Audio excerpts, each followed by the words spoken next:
Life Path Master Number 22, the Master Builder.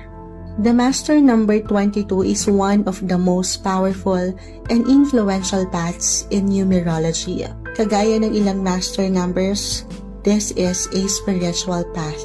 Ang mga taong may life path number 22 ay mayroong malawak na kaisipan. Sila ay maaring maging inspirasyon ng marami dahil sa kanilang nag-iisang talento at natural na abilidad sa buhay.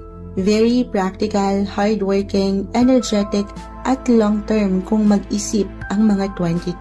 Kung ikaw ay may life path number 22, ikaw ay may parehong katangian ng life path number 4. Ngunit mas pinalakas ito.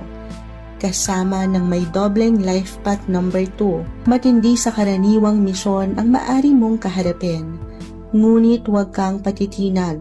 Hindi mo pa man maisip ito ngayon, pero ikaw ay itinakda upang gumawa o bumuo ng magandang bagay na maaring makapagpabago sa buong mundo. Remember, you're a master teacher and a systems builder.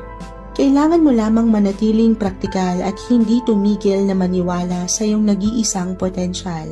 Dahil kung matututunan ng isang may life path number 22, ang magkaroon ng kontrol sa kanyang natural na abilidad at talento na kanyang maging kapalaran ay malaki ang posibilidad na malayo ang marating nito, anuman ang karera o career ang kanyang piliin.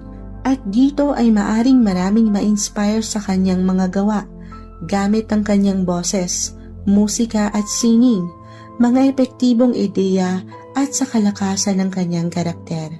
Kung yayakapin lamang ng mga life path 22 nang nasa tama at lugar ang kanyang mga natural na kakayanan, ay malaki ang maaaring maging epekto ng taong ito sa ibang tao. Si Sarah Geronimo Guidicelli ang isa sa halimbawa ng may life path master number 22. Siya ay kilala ng lahat bilang isang napakahusay na singer, dancer, at aktres. Siya ay binansagan bilang popstar princess at naging magandang halimbawa sa karamihan.